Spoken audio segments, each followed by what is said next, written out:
Eliminating medical-related crashes altogether, it's impossible. For example, you can't predict when someone's going to have a heart attack on the road. Some other states have preventative measures in place to help curb the issue with people who are at risk of having a repeated medical problem, like a seizure.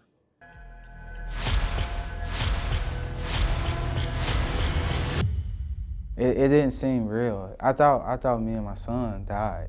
In May, Diamante Williams and his son Diamante Jr. were hit by a driver suffering a medical episode. This is just one of an unknown number of crashes that happen each year because of a health-related issue. And no one knows how often this happens because pinpointing a medical episode as the cause of a crash is difficult. I never paid attention to it until I was into a car accident like that. Last year, 0.02% of drivers applying for a license self-reported a medical issue that could impact their ability to drive a car. The Highway Patrol and UC's Dr. David Ficker agree the number is low. When an individual goes to the BMV to apply for their license, one of the questions that's asked is if they've ever had a history of seizures. They need to answer truthfully and answer yes, and that generates a medical form that then we complete that asks questions about the patient's level of seizure control and whether, in our medical opinion, they could drive or not drive. I know when I'm filling it out, I hardly look at that because I know I don't have those problems. But if you have those problems, are you just not looking at it or are you ignoring it?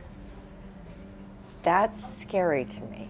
Ohio State Representative Sarah Carruthers from Hamilton is on the Transportation Committee and sat down with us to speak about the low number of drivers self-reporting. Most people are not going to be honest on there, and that is a concern. I would like to see what other states do.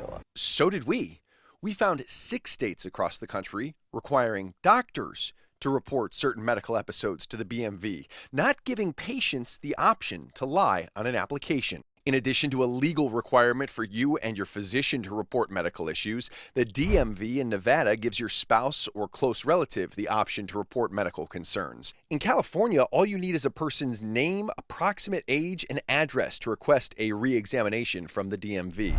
Pennsylvania is also one of those 6 states. They've had a law in place since 1977, and last year, doctors in the Keystone State submitted more than 73,000 reports of patients who pose a potential risk on the roads. That's a lot to ask, and doctors right now are so overburdened with paperwork. I don't know. I don't know how you get around that.